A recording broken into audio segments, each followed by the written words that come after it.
Right. 1 second. Okay, so let's get started. Hello, everyone. Lecture 3, Advanced Intro to Machine Learning.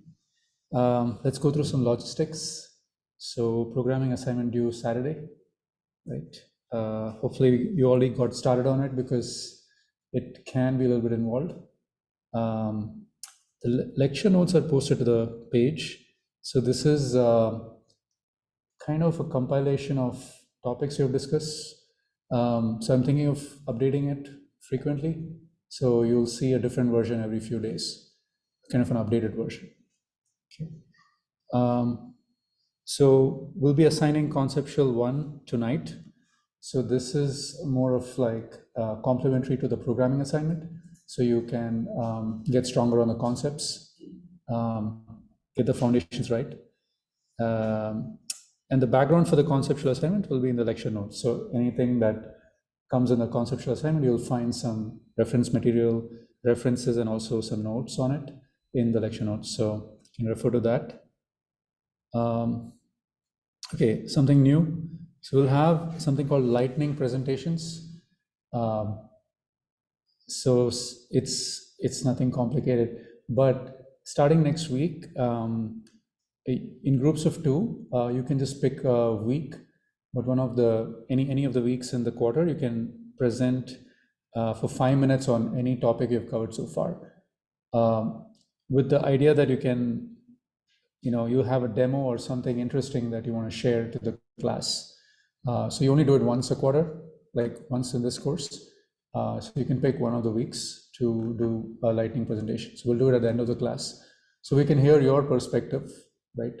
And something that you can share. So we'll do it on Thursday. So at the end of the Thursday Zoom class, you can do a lightning presentation with a partner. So we'll share a spreadsheet on it, and you can put in your names and pick a week and pick a topic and then present on it. Okay. Also, you can pick a Calendly slot if you want to just do any brainstorm on any machine learning topic at any point in the quarter. So the slots are available here. You can click on it. Any questions, thoughts so far on the logistics? Okay, cool. All right, so today's class, we'll go through a recap of linear regression, data pre-processing, data splits, training, testing, overfitting, regularization. So how many of us have seen these concepts before? Okay. Right. So that's 50-50. Okay. Right, so let's go through some notation from last time. So we saw a lot of symbols last time, so just kind of going through the notation here. So n typically we'll use it to refer to number of examples, so number of data points in a data set.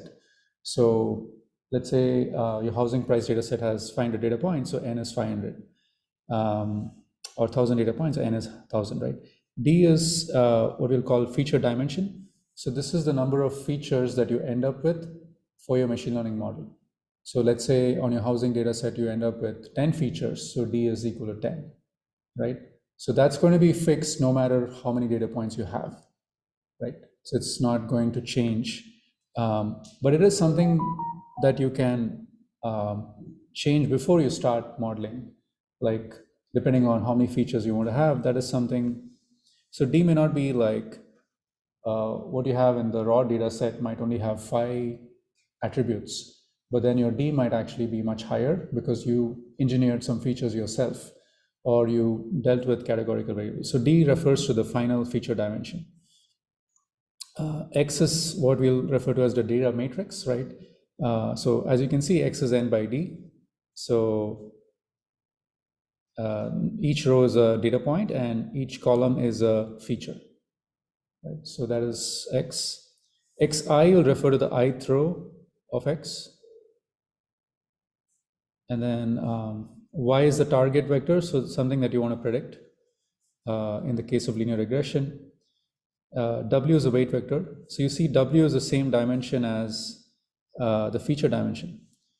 That's because you're taking each feature and multiplying with the appropriate weight and summing it up.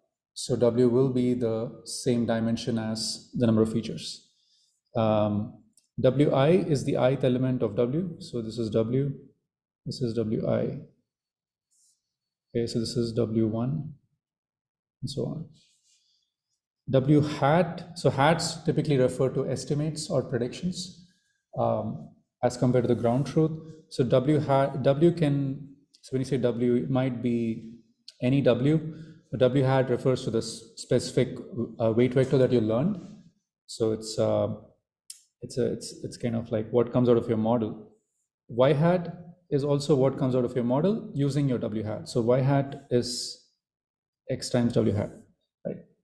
So you learned a weight vector and you multiply it with the data matrix, you get a set of predictions for all the data points, right?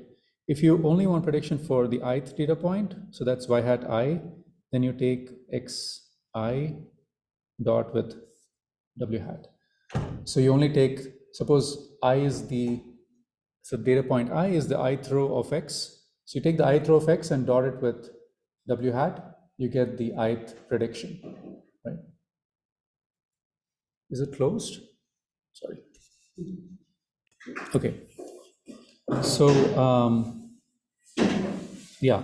So Y hat I is Xi dotted with W hat, right? So this is important to understand. And then we also discussed well loss. This is a quadratic loss function. This is a loss function that we optimize with respect to W so that we get our W hat. So when you minimize this loss function with respect to W hat, so yeah. I have a question about the subscript on the loss function. So it's 1/2 times the length of that line squared. Yeah. And what is the subscript? Oh, the subscript here. Yeah, so this is the Euclidean norm of a vector. So it is, so the subscript, the superscript is squaring it. The subscript is referring to the Euclidean norm. So when you square it, so let's say you want to look at, so it's the same, you have subscript and then you have superscript. Then this is equal to W1 squared plus W2 squared plus so on WD squared, right? And if you just had the subscript and no superscript, then it'd be the square root of that. So this refers to the Euclidean norm. So in essence, the loss function is the square of the Euclidean norm of xw minus y. So in other words, you can think of it as a distance function because it's looking at the distance between x times w and y. So x times w is what your model is, y is the truth. So you want your model to be as close to the truth as possible, right? So that's what xw minus y refers to. So when you minimize f, you're minimizing the distance between xw and y. You're getting the prediction xw as close to y as possible, right? So that's the whole point of this. I think we can look at it here. So f of w is okay, maybe we can just do it this way. x1 dot w minus y1 squared plus x2 dot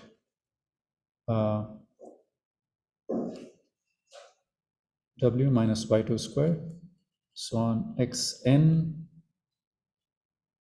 dot w minus yn squared. So actually you would be dividing it by 2n. So you can look at this now as the average distance between any prediction and its truth, because you're dividing by n, right? So when I add an n here, the half is just, you can ignore the half, it doesn't matter. You can also ignore the n because if you're minimizing this with respect to w, it doesn't matter what the constants are on the outside. So it doesn't impact the solution, right? So this loss function is saying, what is the average distance between your prediction and the truth?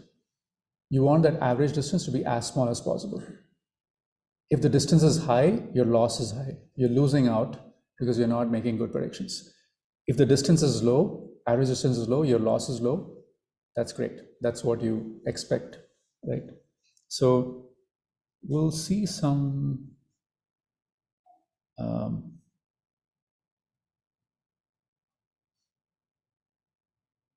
so we'll see some curves, but typically when you do training, so let's say you train a machine learning model, and this is true for any model, it doesn't have to be linear regression, which we're looking at.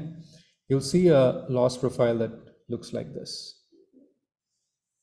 So the x-axis is, let's say, number of iterations. Maybe you're doing gradient descent, and the y-axis is loss. So this is f of w, right? So to begin with, you might have a high loss, but as you keep iterating, your loss goes down, but maybe you flatten out after a while as well. So this is usually the loss profile for most machine learning models that are actually learning from the data. If you see a loss function that's going up, something is off with your learning rate, or some parameter in your model is off. So it can happen that your loss starts to go this way. So this is like, there's some issue.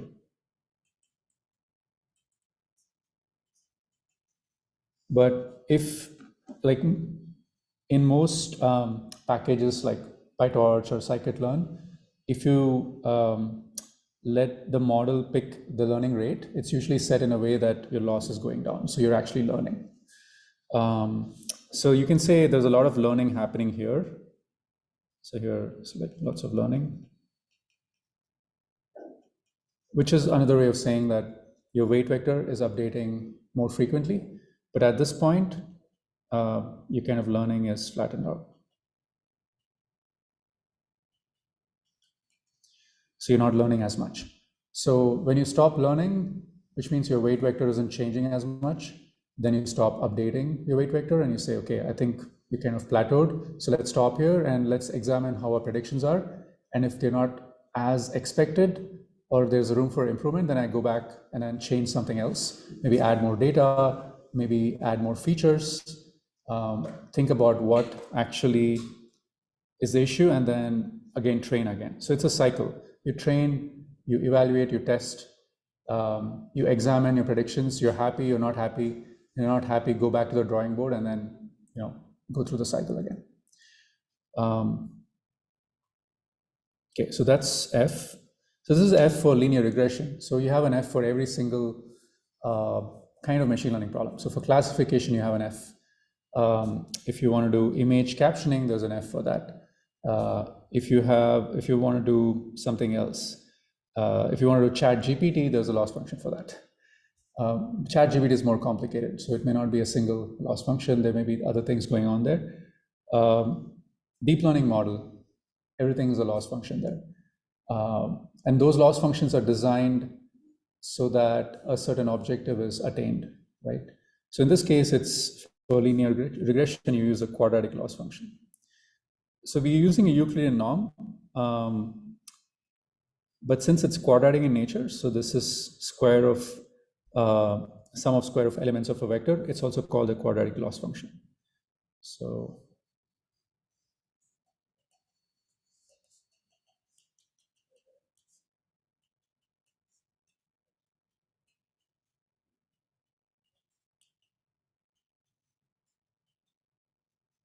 this quadratic looks like this, right? So if you just look at W and then W squared, this is how it looks like, right? And then if you look at the 2 norm of W squared, that is W1 squared plus W2 squared plus so on WD squared, right? So if you, I mean, you can only visualize it in 3 dimensions, like after 3, it may not even make, you cannot visualize it. So let's say in 3 dimensions, it looks like this, right? It looks like a bowl.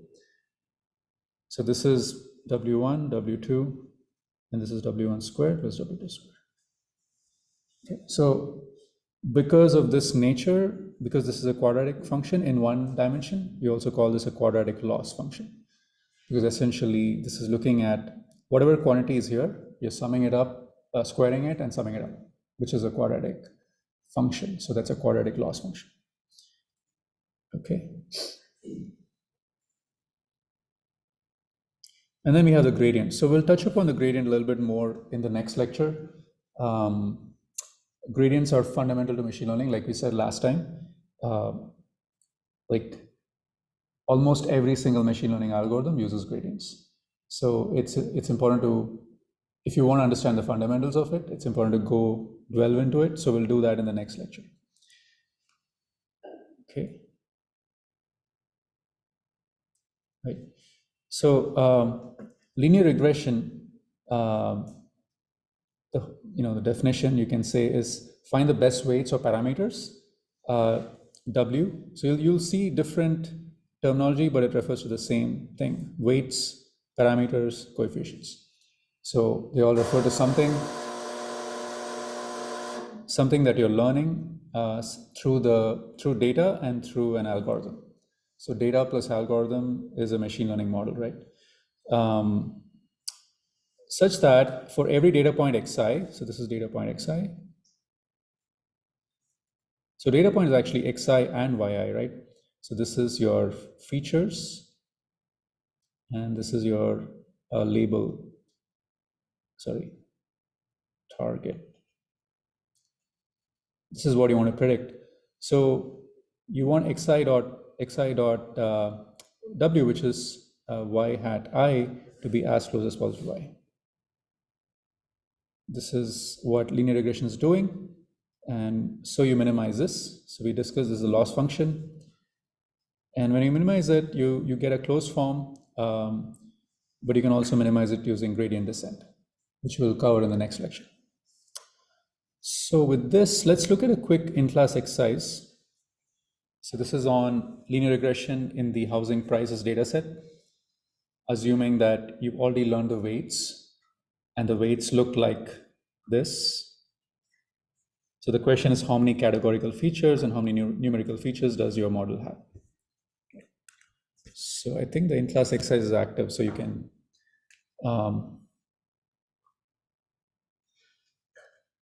if you have your laptop open, you can put in your answer. I think the poll, does everyone have access to the poll?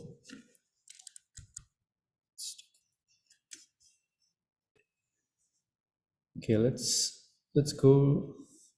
So here's, let's take a look at this model. Model includes the bias term and the weights here, right? So let's say these are the weights that are learned. So what does the bias term tell you? It tells you if you had no other information about the home, you would say the starting price is 600K for any home. Like, I have no idea, but that would be inaccurate because that's too low.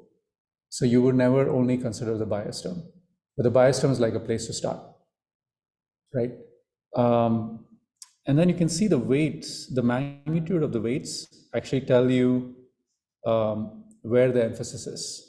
So you can see there is more emphasis on square footage than number of bedrooms. What's going on here? So this is, I see.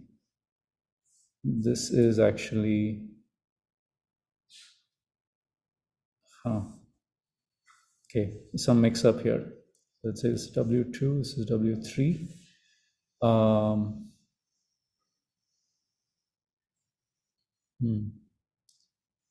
Square footage. Yeah, I think, yeah, this would be W2, this would be W3. W1 would be something else. Okay, so there's a little bit of mix up here. But let's ignore square footage for now. Between W2 and W3, you see that W2 is higher, which means if the number of bedrooms increase, there's a immediate bump on the price. Whereas if the number of bathrooms increase, it's not so much of a bump, right? Which makes sense. And if you look at the location, having a home in Seattle has a higher weight, which also makes sense. and maybe Bellevue, and maybe Bothell is the cheapest. So it has a lower weight associated with it. So hopefully this is something like what your model will learn, right?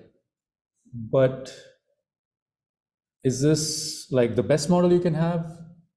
Can there be improvements in this model?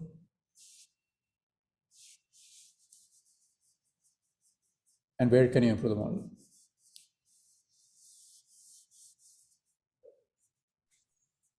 You mean for the model or for the algorithm? We can change the algorithm. Yeah, I mean the model plus algorithm. So let's think of it as one unit, like There could be additional parameters. such as school district. Okay, so we can have more features. Yeah, that's one.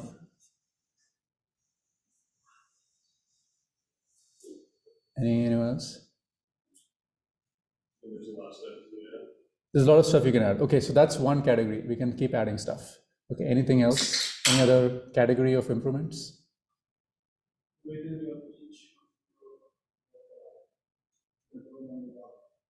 Yeah, we can reconsider it. Yeah. So you look at this, it's a linear model, right? So what it's telling you is if you have 15 bedrooms, you're going to bump it up in the linear way. Is that true? Like if you keep the square footage the same, you keep increasing the number of bedrooms. Is that going to linearly increase your price or the number of bathrooms? No, right? So there's an issue here, which is that the model is linear. So that's a assumption that we're making, that a linear model would help us with predicting the selling price. So that's a limitation. So things don't have to be linear. Things can actually flatten out, right? So we don't see a flattening effect with this current model. And that's a limitation of the linear model. Anything else?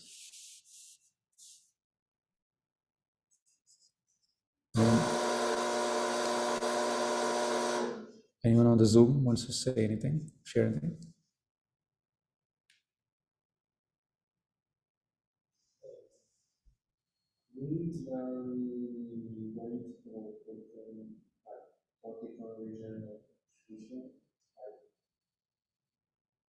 How many feet where we have water, and over how many only 300 feet where we have not water. Can you explain that again? Like we can set different region, so and give me different points. Oh, it doesn't have to be Seattle bottle. You mean by zip codes? No, I mean for square footage. For square footage? Oh yeah, so you mean make square footage a category, discretize it, Sort of. right? Yeah. So right now it's linear and square footage, which is also not something you see on the market, right? So if you went from 2,000 square foot to 4,000 square footage, you don't see the price going by twice. What else? Would normalizing it or help? Normalizing. Like one of the numerical attributes. Normalizing numerical attributes. Well, the thing with normalizing is you still end up with the linearity, right? So normalizing can help in other areas, like the model is confused with scale, like square footage is very high and number of bedrooms is like very small. So the weight for the number of bedrooms is going to be very high, where for square footage, this W1 is probably going to be much smaller than so much smaller than W2 or W3, right? So normalizing helps with learning the model better, like the model is able to train better, but it doesn't still resolve the linearity issue. Yeah. Change bedroom and like bathroom into like Categorical? Yeah, right. Yep. So that helps you take care of the linearity issue that you have. Yep. So this is a good example of why, if you're using a linear model, you may want to have a modeling choice of making bedrooms and bathrooms as categorical versus numerical, right? The choice that you made impacts what the weights are, how the weights are learned, and how it impacts your performance. So in this case, numeric attribute for bedrooms and bathrooms may be a worse choice than having it be categorical, because then you can actually, you can get this with categorical features, but you can't get it with numerical because you're using a linear model. So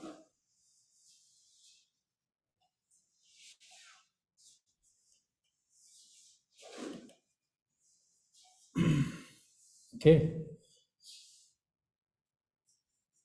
So yeah, for the programming assignment, I would encourage you to think along these lines, like whatever model got trained on your data set, take a look at the weights. Do they make sense? Or is there something missing? You learn a lot by just asking these questions and looking at the weights. Right? So a lot of machine learning is not just about applying some library, but it's like what comes before and afterwards, and interpreting it and building a story around it and being able to explain it. So that's what you usually get hired for in the industry, right? So okay, so that's a nice example. All right, so let's look at data pre-processing.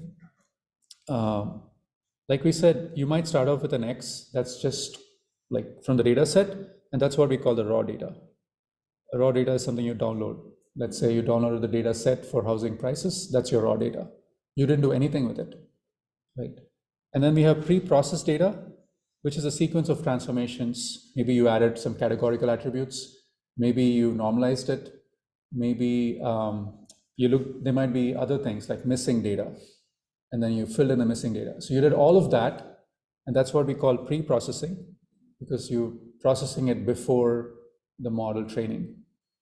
And so that's a pre-processed data, right? So this is like a distinction that we make here. So almost always you're dealing with pre-processed data. You never usually use the raw data because there's always something that you need to fix or change or modify or transform before it's ready for your model. Okay. So types of processing, we spoke about one. So taking care of categorical variables, such as location, the dummy attributes. Yeah, so bag of words. So there's two terminology here. So for categorical transformation, so you can either call it one-hot encoding, also called bag of words. They mean the same, almost the same. One-hot is everything is zero except one of them, which is like really good for location. Bag of words is more like, it doesn't have to be just one that is non-zero, it could be more than one. So that's the difference between one-hot. So one-hot is a subset of bag of words. So you could have, and it doesn't have to be one, it could be like some number, some other number, but it's mostly zero, except for a few tokens that are non-zero, right? And it's called bag of words because if you look at a sentence, let's say a sentence has 5 words and you have a vocabulary size of 200K. So if you represent it as a vector, in those 200K dimensional vector, you're only going to have 5 of them be non-zero. So that's a bag of words with mostly non-zero, mostly zeros, except for the 5 words that you care about. So that's why it's called a bag of words model. The terminology comes from natural language processing. Okay, so one-hot encoding, bag of words. So we've been dealing with one-hot encoding here. Okay, so taking care of categorical variables or numerical attributes also as a modeling choice, like we saw here, it can be a modeling choice for you to choose something as categorical, is part of pre-processing. And that's going to change the dimension of your X matrix, right? If we had number of bedrooms and number of bathrooms as a category, you're going to go from a total of 4 variables to, wait, sorry, not 4, 1, 2, 1, 2, 3, 4, 5, 6, 7. So we have 7 features, you can say, right? After pre-processing, you go from 7 to maybe like 15 if you made bedrooms and bathrooms as categorical attributes. So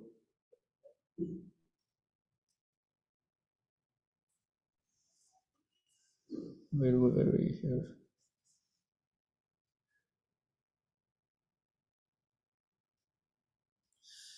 Yeah, I forgot the train of thought. But so taking care of categorical variables is one. Anything else we may need to do on the data to get good predictions? Yeah. Like one of the features has like the same value for every single entry, we just delete it. Yeah. Yeah. If one of the features is exactly the same, it's not helping us differentiate between different data points. So it's irrelevant. Yeah, that's true. Yeah. You rarely find those, but if you do, then delete it. Yeah, that makes sense. Anything else?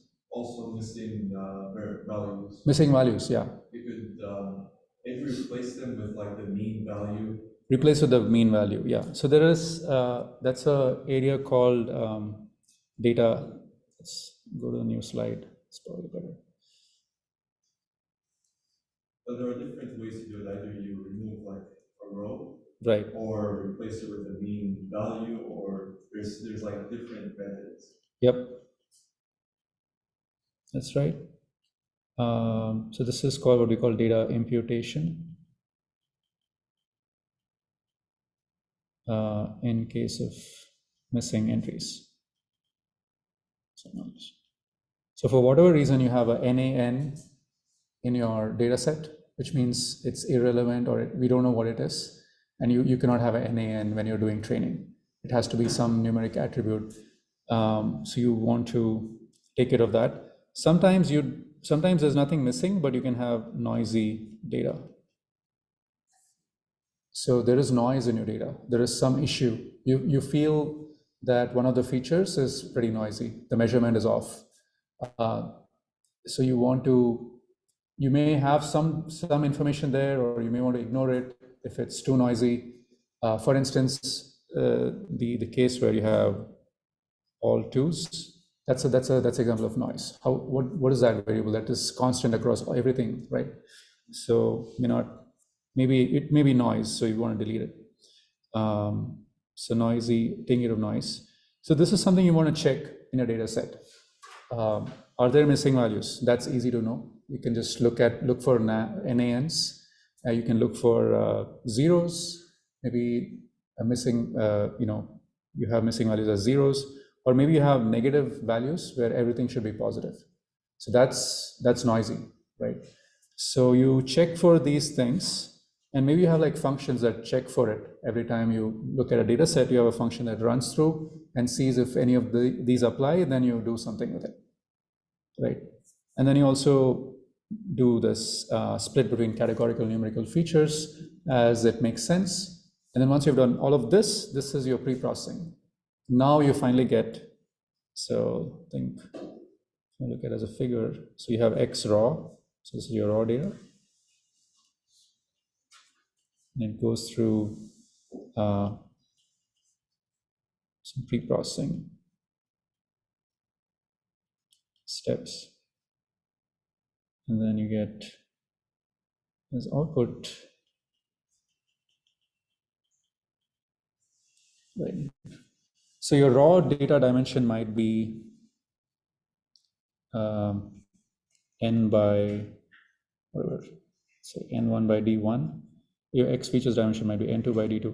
Typically n2 is n1 unless you're deleting some rows, like you think some data points are useless, so delete it. So then you get a different n2 row dimension. And your d2 is typically, well, d2 can be smaller than d1 as well. If you choose to ignore a bunch of columns in the data set, then your d2 is going to be smaller. But if you are actually doing feature expansion with categorical attributes, then your D2 is typically higher than D1, right? And this is what you will use for training, right? So this is, and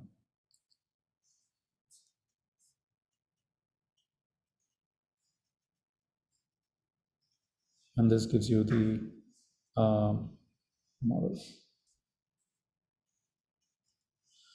So you kind of go through this, and maybe you look at the results, and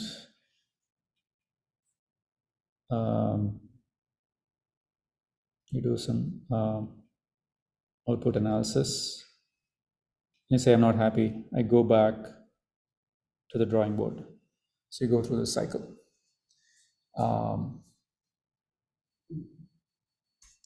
And it could be that you use a different algorithm. It could be that you change the loss function. It could be that you change the data set. It could be that you add new data. So these days you can also do synthetic, you can add synthetic data. You can generate data and add it to your data set. So this is really something that you see in natural language processing, also in image processing. You can generate new sentences. You can generate modifications of images and then add it to the data set. And that's called synthetic data to augment your existing data set. Maybe your data set didn't have enough data points, so you augment it with the synthetic data so you can perform better. And then you train again. And hopefully you do better. Okay. So in terms of training the linear regression model, so let's say you have, this is your X features, and this is your Y, right? So this is something you've already done the pre-processing, and you've got into this data table, which is like pre-processed data. Are we going to train on all the data points? No, the train it has splits. Yeah, we're not going to train on all data points. Why? I'm still trying to figure that out. Okay, so we'll figure that out. Good. So that's good. So we don't use all data for training, and there's a reason for it. So I'll explain what we do first, and then I'll explain why we do it. Okay. So typically you divide the data into train, validation, and test. Okay. So, or train, test, validation, whatever. So it's usually 70, 10, 20 split. So 70% of the data points get allocated at random for training. So that's the green rows here. And then whatever is left, you allocate the test data points. So in here it's 2 out of 10, right? And then what's left is going to go to validation. So that's this guy. So that's like 70, 10, 20. People also use you can use other splits like 80, 10, 10 as well. Sometimes you want more data for training and not just for validation and test. And maybe you don't have enough data to begin with. So you say, let's not waste data. Let's use 80% of the data for training. But you'll see usually 70, 10, 20 or 80, 10, 10 is the split between train, validation, and test for most data sets, most problem spaces. Okay. So, yeah. So when we say we're training the machine learning model, we are training it on the trained data set,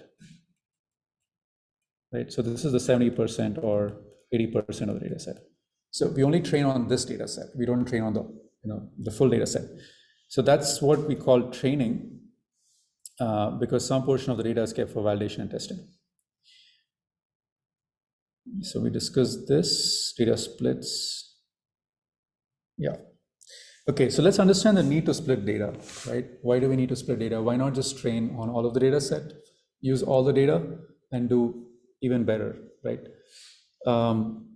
So let's assume that we move from linear regression to polynomial regression, okay? So linear regression is you have a straight line that fits through your data points, okay? So that's the blue line here. Seems to be doing okay, but there are some points that are falling outside the prediction. So for instance, this one, the prediction is here, this is your y hat, but this is your y. So there's a bit of a gap. But there's other data points like this one. So your y hat and y are very close to each other. So You say, okay, linear regression is nice, but I think there are some data points that have significant prediction error, right? So maybe I can do better. So that's where, if you want to go from linear, you can go to nonlinear. An easy way to do nonlinear is polynomial. So quadratic, then you have third degree polynomial, you have a fourth degree polynomial, and so on. So here L refers to the degree of the polynomial. So first degree polynomial is a straight line. So that's what gets used in linear regression. L equals 3 is a third degree polynomial. So that's this line here. Yeah, this guy. So that seems to be doing better, but there's still places where it might be a little bit off. And then you say, okay, let's go even higher. Then you have this orange curve that seems to come even closer, light orange. And then you have the purple that's passing through almost every data point, but there's still some error here. Like you can see there's a y and then y hat, there's some gap. But if you look at this one, it's doing really well. And then you have the green one, which is 9th degree polynomial that's going through every single data point, right? Looks like an amazing fit. So if you were given a choice between 1, 3, 5, 7, 9, which would you pick as a good model? 9? It seems like you would pick 9. Yeah. Fine. Right? Sorry, someone on the Zoom? 5. 5? Yeah. So 9 is overfitted. Yep. So this is where overfitting comes into play. So let's look at the 9. Yeah, so let's look at what can go wrong here, right? So let's trace this 9 thing. I'm going to just kind of draw some data points just for the sake of illustration. Let's look at how this looks like.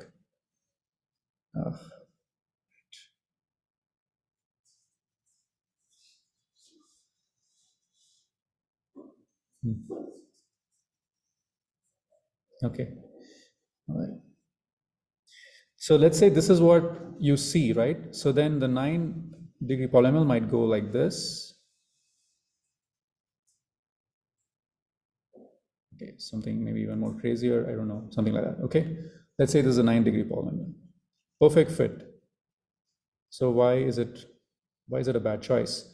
Well, maybe the data that you didn't see looks like this.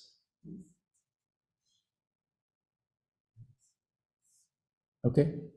Now, if you look at what's my prediction for this data point, the 9 degree polynomial is going to be somewhere here. That's the error. This is your y hat, this is your y. And the same goes for these data points. Like if you look at this gap here, it's huge. Like look at this, this is your y and this is your y hat. So on the data points that you did see, you're an excellent fit. But on the data points that you didn't see, you're a poor fit. So this is what is called overfitting. You're overfitting to what you saw versus what you didn't see. So how do you not see things? That's why you break up the data into train, validation, and test. So you deliberately not see some portion of the data that you already have, like you don't expose it to the model. So that's like not seeing. And if you still perform well on what you didn't see, then you're not overfitting. So in this case, if we fit a 9th degree polynomial and we did the training on only 80% of the data, and then we had the 10% of data and we tested it, it would give a bad performance. And so you'd say, okay, let's not use it because on what I didn't see, I'm not performing as well. Okay. So that is why we need to separate some data from your data set and keep it for testing, right? So that's an example of what can go wrong with using the best fit on what you know. So overfitting is when your model performs great on training data but doesn't match up on test data. And here, like for instance, the purple examples could be your test data. And this is your Train data. Okay. So to account for overfitting, we also have a validation data set. So why, okay, fine. It makes sense to have a train and test data. Why also have a validation data set?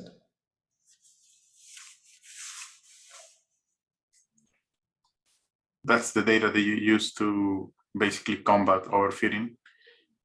Yep, that's what you use to. So in machine learning, the test data is not something that you see again and again. You see it only once to evaluate a model. Like you only use it to evaluate one model, like you only use the test data once for one model. If you change the model, you can use it again and evaluate it again. So you don't use the test data to keep tuning your model, right?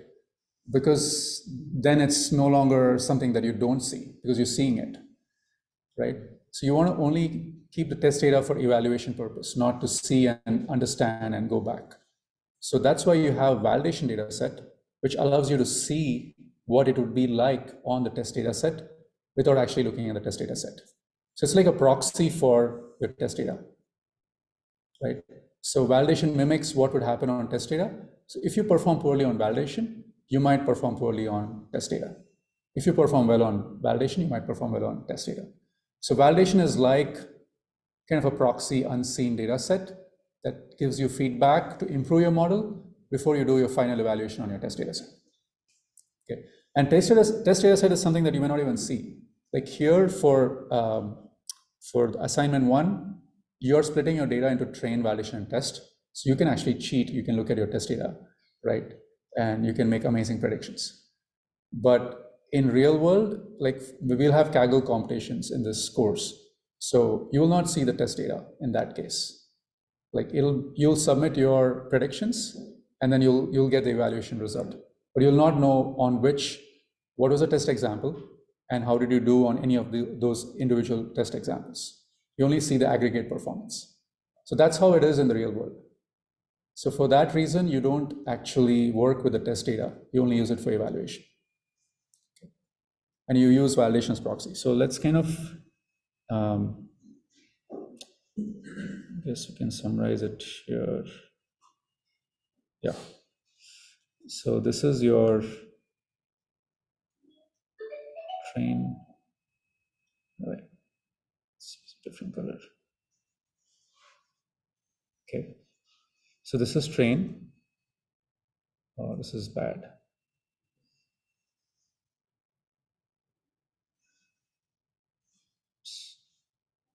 Let's delete that. Okay. So train. Right, this is better. Okay. So train, validation, and then test. Okay. So you train on train. Okay. Validation mimics test. So you fine tune on validation. And then you evaluate your model. Test. So each of these splits have a distinct function. Train is only used for training. Validation fine tunes what you trained, kind of gives you feedback on unseen data without actually looking at the unseen data. And then test is your unseen data where you only evaluate and then you get a result. Okay, you have 80% accuracy on test. Okay, great. That model has 90% accuracy, great. If you want to improve, go back to your validation and see if you can make improvements there and then push your predictions again to test and then you'll get maybe a different performance. So that's what happens on a Kaggle contest.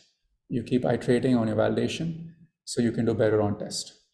But you don't know if you'll do better on test until you submit, right? So sometimes people restrict the number of submissions that you can make every day.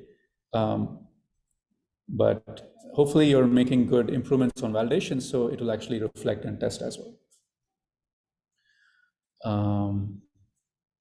Okay, so that's overfitting. So when do we expect overfitting? So when the number of attributes in our model exceeds the size of data set, this is one kind of, you can say, thumb rule. Doesn't have to be like, and this is true here, right? So if you look at number of data points here, 1, 2, 3, 4, 5, 6, 7, 8, 9, and that's a 9th degree polynomial. So the number of parameters in the model, 9th degree polynomial is 9. Number of data points is 9. So that's kind of roughly the same. So it satisfies the thumb rule that you might be overfitting. Okay. So you typically want the size of the data set to be much larger than the number of attributes and number of features. So you have enough data points to cover the parameters you're learning and you're not overfitting. So this is one check that you can do to see if number of features is less than or greater than number of data points might overfit.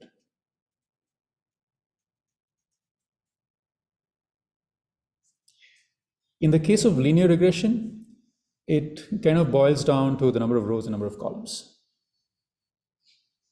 It's like typically if the number of rows is less than number of columns, you will overfit because number of columns refers to number of features, which is, and so if this is true, then number of features is much larger than number of data points that you have.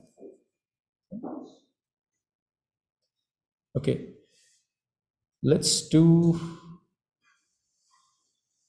this. Okay, let's take a look at this, and you can form groups of three. Okay, form groups of 3 or 4 to discuss this question. It'll take about 5 minutes to discuss this. If you're on Zoom, I guess you can brainstorm on Zoom as well.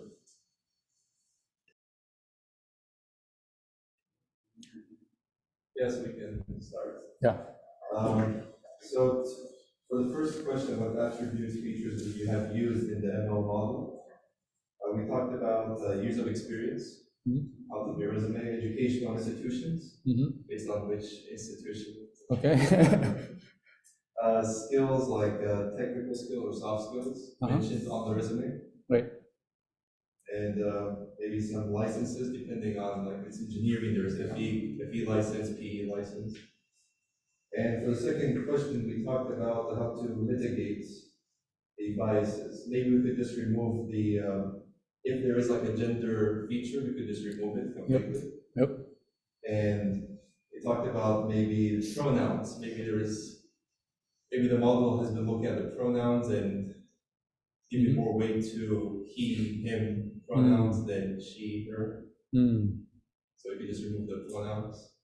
Yeah. Completely off the model. True. That's what we talked about. Okay. Any other? I also have a question. Yeah. What's the goal on the accelerators? To give the fairest salary, or is it to give like the lowest salary you can so they accept? Yeah.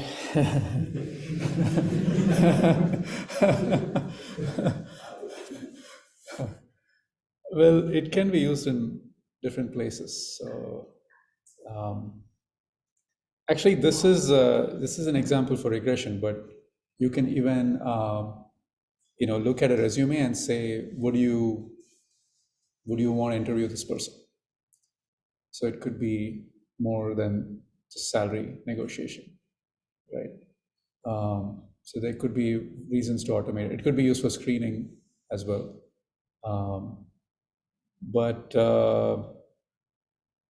Yeah.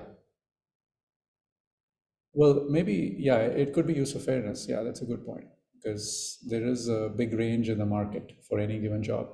So if someone was new or whatever, they wanted to get a sense for what's actually, kind of compile the data and then see what would be a good offer to start with and then modify it. Maybe this is a good starting point. And I think this is a real case, right, that happened to one of the companies. Yeah.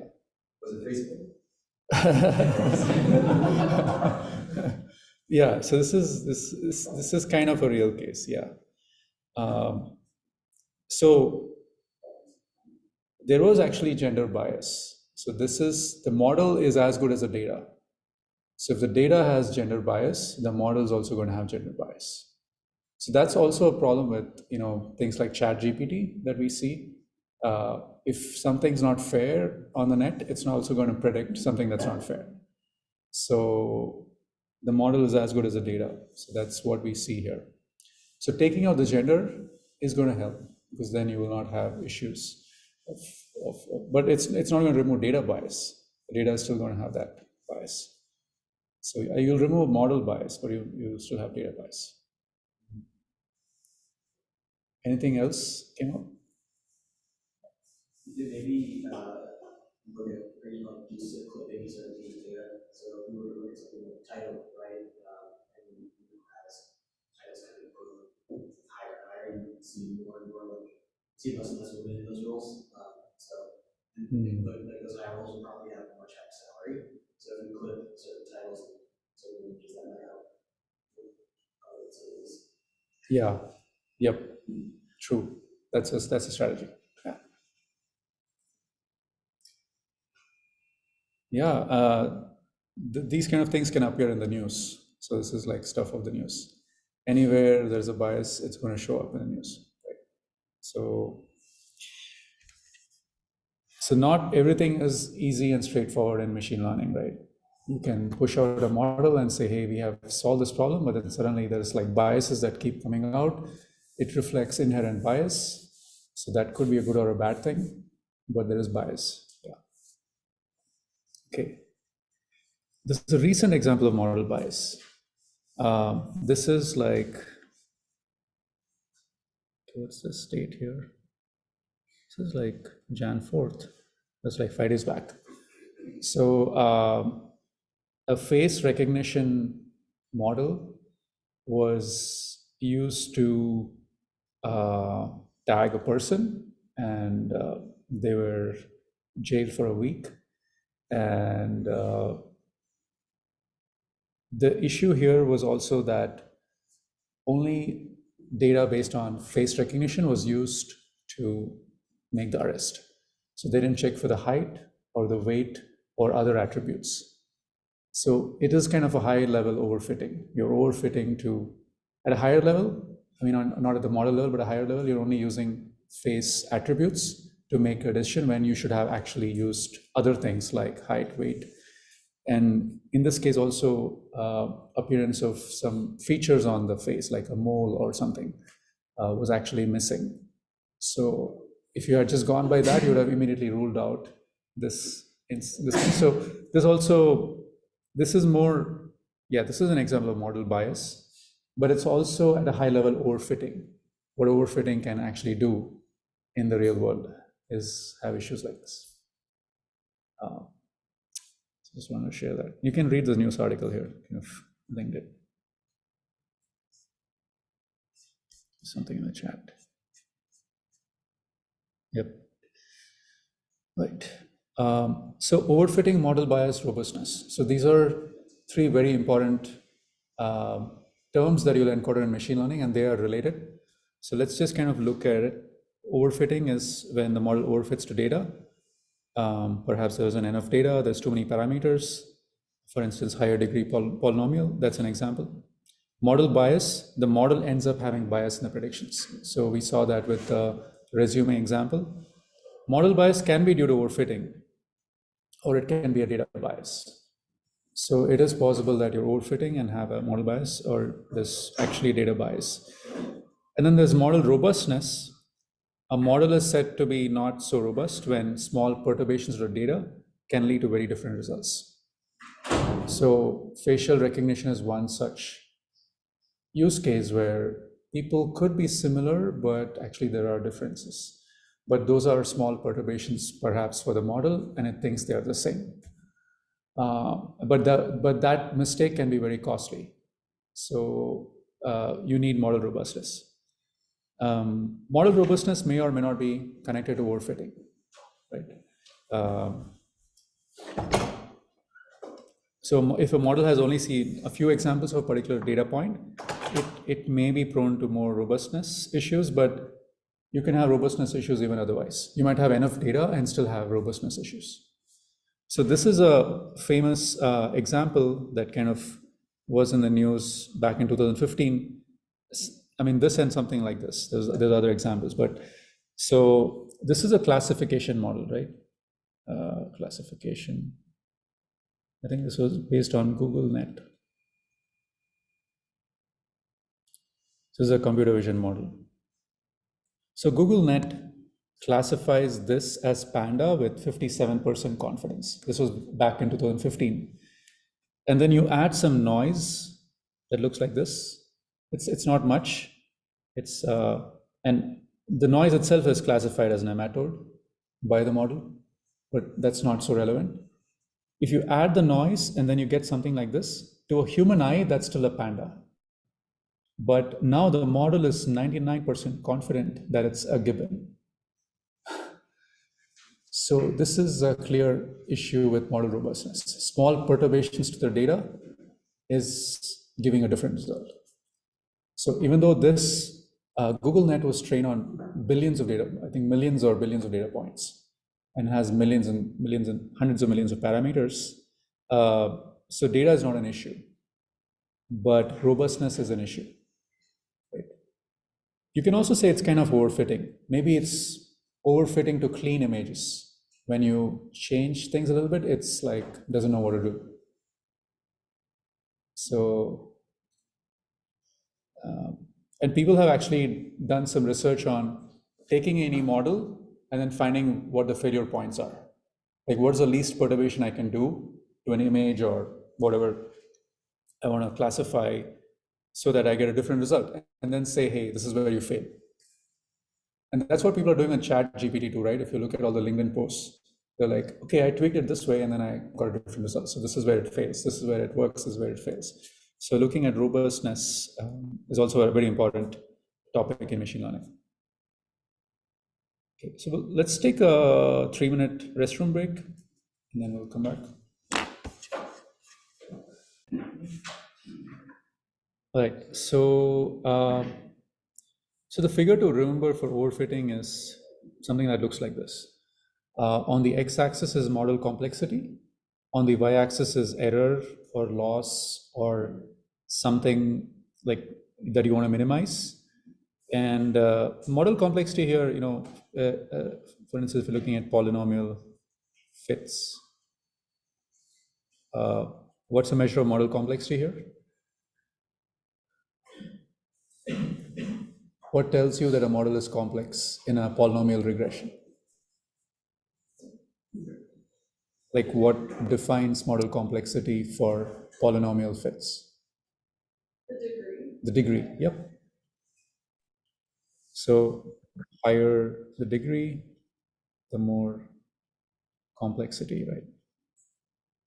So if you have degree 1 polynomial, that's a linear regression. That probably falls somewhere here. If you have like a 9th degree polynomial, that falls somewhere here. Right? So that's for polynomial regression. But this figure is true for any machine learning model. It doesn't have to be polynomial regression. You would define an appropriate measure of complexity for that problem space, right? Whatever complexity means in that problem space. This is kind of still true that as the complexity increases, your training error is going to go down because you're using a more and more complicated model, which is going to fit to your data, right? A complex model will fit really well to your data, but you don't want it to be too complex that your test error starts to go up, right? You don't want it to be too simple. You don't want it to be too simple that you haven't learned anything. Like here, I'm still going down on my training error, but I decide to stop at this model complexity. Maybe that's not complex enough for the problem. So this is what we call underfitting. Is the model is not complex enough. Overfitting, the model is too complex. Somewhere in between is a sweet spot where you have the right complexity. So the right complexity is something that you won't know until you actually look at the training and validation error. So there's also the validation error, which might be something that looks like this.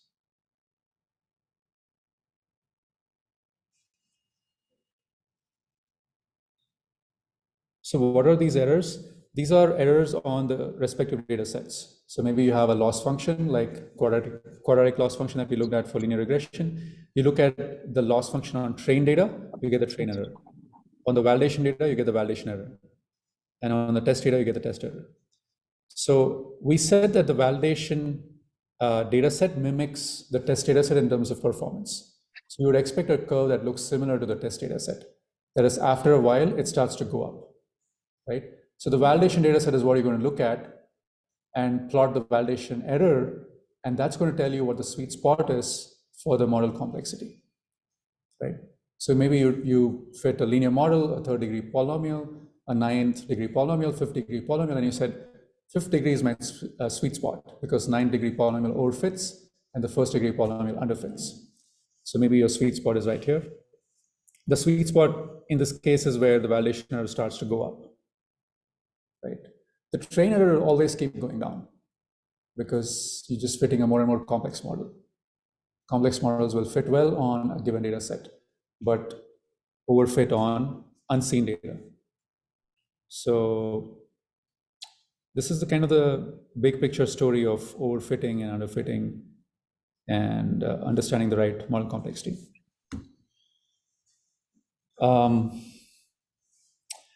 But in modern machine learning, like deep learning, you almost always are overfitting, but people are okay with it because they have strategies to deal with overfitting. So you know you're going to overfit, but you train anyway and you correct for it. So in the deep learning world, you may not have much of a choice with overfitting. You will have a very complex model because you will be having billions of parameters. Like most deep learning models have billions of parameters. But you correct for it in different ways. So there's different strategies for overfitting. Any questions on this curve? Okay, this is, I would say, kind of the most important graph that you'll see in machine learning. Is there a question? Okay. Okay.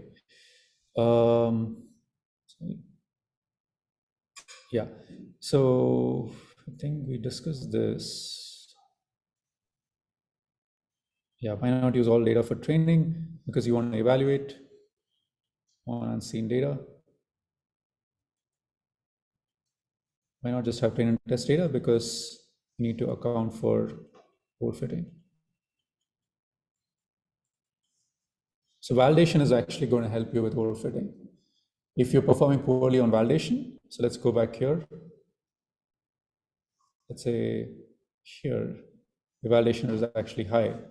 You can see there's a significant gap between train error and validation error. Then you say, okay, I think I'm overfitting. So let me kind of dial back the complexity. So I'm not overfitting and I perform well.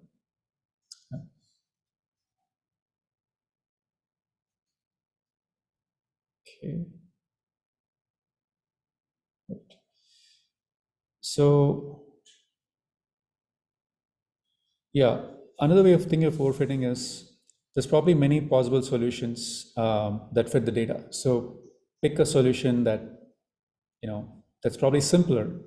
Like don't overcomplicate things when you don't have enough data. So that's one way to avoid overfitting, right? Like we spoke about polynomial regression, definitely prone to overfitting for high degree polynomials. So want to pick the degree carefully. Overfitting can also happen with linear regression. So that doesn't have to be polynomial. You can also overfit with linear regression, right? Like if you have a linear system, xw equals y, this system is underdetermined when the number of data points is less than number of features. If this is true, you will overfit. So, and there's infinitely many solutions when you have n less than d, right? So let's look at an example. So let's say you have this equation, 1 transpose w equals 1, and w is in R2. So what does this mean? It's w1 plus w2 equals 1. So what is a w1 and w2 that satisfies this equation?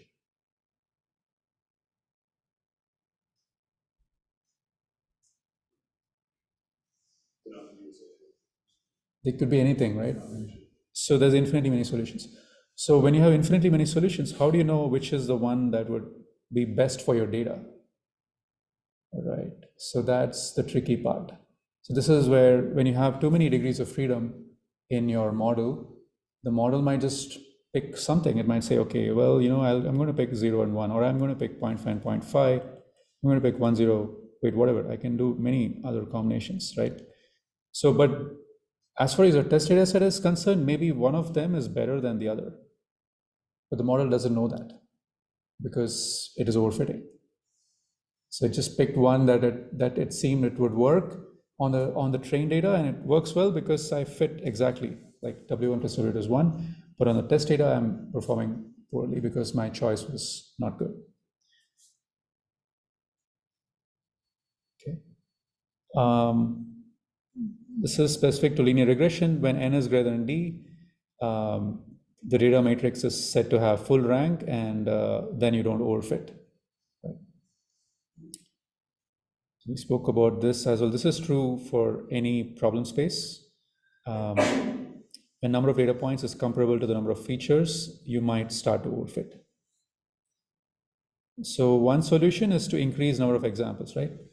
I don't have enough data, generate more data, generate synthetic data, augment your data set, combine data sets, increase the number of examples, and maybe you will not overfit so much. The other one is to decrease the number of features. Well, why do you have like hundreds of features? Maybe make it 10, maybe pick the most important ones and then use them for your model. So decreasing the number of features can also help avoid overfitting. And then the third solution is regularization. So regularization can also help you pick the number of features, like the most important features. So we'll talk about that today. Yeah, so these are strategies for overfitting for classical machine learning models. There are many other strategies for overfitting for deep learning models. So we'll talk about it when we get to deep learning. Deep learning has its own set of hacks and rules for dealing with overfitting and issues there. So in the context of linear regression, large weights is kind of a red flag. So sometimes if you've trained on the housing price data set, you might see a root mean square of 10 to the 20, and you have really large weights, and small changes in feature value can throw the prediction off.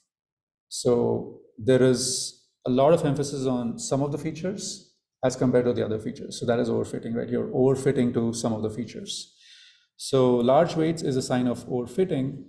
And how do you make sure the weights are not so large? You regularize. So regularization is a strategy to keep the weights low so you don't emphasize too much on one of the features, and you kind of spread it across other features as well. So one classic method for regularization is the L2 regularization, also called the ridge regression. When you combine it with, so this is linear regression, right? So this is linear regression. But when you add this becomes ridge regression.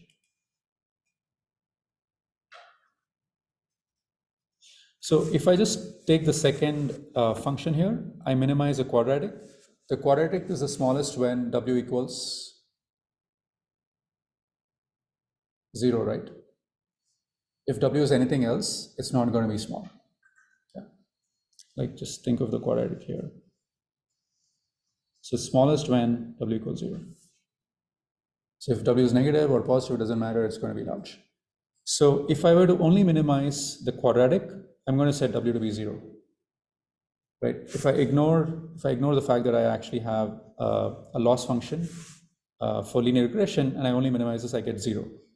So the regularization here has a tendency to push things to 0, which is what we are trying to accomplish. But if you only used it, you get 0. So that's not going to be useful. If you only use the linear regression loss function, which is the first term here, this is going to overfit. So you have a trade-off now between something that helps you fit and something that helps you not overfit. So the second term helps you not overfit, the first term helps you fit. So you have a trade-off, and that's something that you pick based on your validation data set. So there is some sweet spot lambda, which you pick to trade off these two objectives, and then you avoid overfitting. Right, so this is rich regression. And there's also something called L1 regularization, which is called lasso. How many of us have heard of lasso before?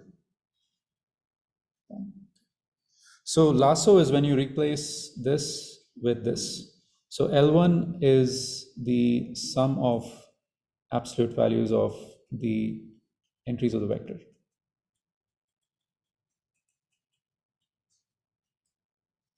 Okay. So interestingly, when lasso came out, it became very popular because it not only helps you not overfit, but it also helps you with feature selection. So lasso has a property of setting many of the weights to be 0. So it helps you pick the most important features, right? So if I have like 100 features, that means I have 100 weights, but lasso is only going to pick 10 of them. So those are going to be your most important features. So we spoke about one of the strategy for overfitting being pick your most important features. So lasso helps you accomplish both in one shot. So you don't have to have a two-step procedure to pick the important features and then train. You can train and pick the features at the same time. So that's what lasso helps you do. Okay. So we'll look into the mechanics of this in the next lecture. There's some really cool ways to understand why lasso helps you with so it's also called sparse features, sparse features, sparsity. So lasso helps with sparsity. It makes your weights sparse. So most of it is 0, except a few features that are important for prediction. Anything else? Yeah, we'll look into the intuition behind this in the next lecture. Okay, let's look at this in-class exercise.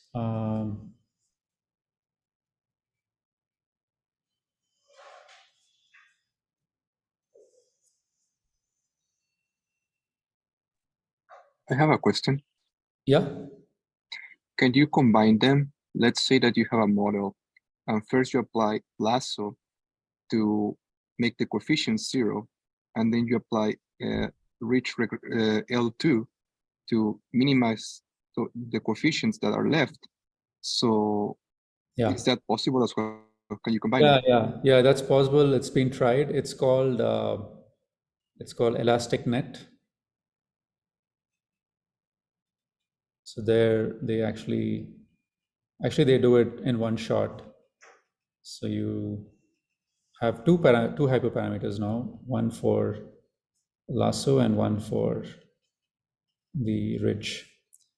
So now there's a trade-off between fit, sparse, prevent large weights. So now you're kind of balancing these three.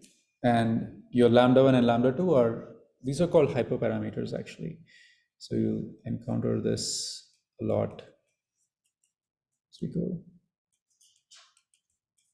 So this is a parameter, right? So these are parameters, but this is a hyperparameter. So hyperparameter is not something that you optimize as you train the model. You fix a set of hyperparameters and then train the model, and then you change it and again train the model. So that's why it's called hyperparameter, because it's a parameter, but it's not something that you optimize during your training. But you can optimize it with your validation loss. If your validation loss is high for a set of hyperparameters, you change it and maybe it's lower. So that tells you how to pick the hyperparameters. So we'll look into some strategies for that as well in the next lecture. Yeah, so elastic net is something that combines the two things that you suggested, but you can also do it as a two-step procedure. Okay. All right, let's look at this in class exercise. Right. Yeah, so one is for one of these figures is for a model without regularization and one is with regularization. So I think I need to recollect what the curves should look like.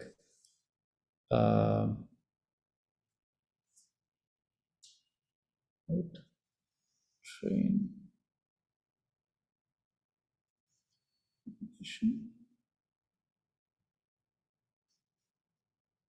Oh, actually I don't need to. Yeah. It's,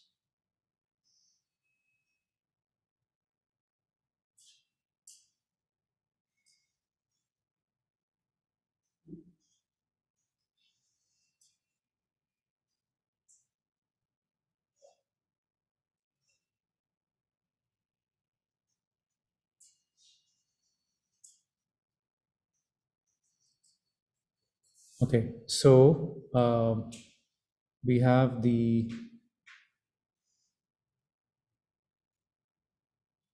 dotted lines. We have the solid lines.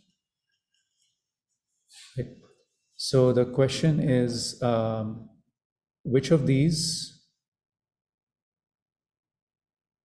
A and B? Okay.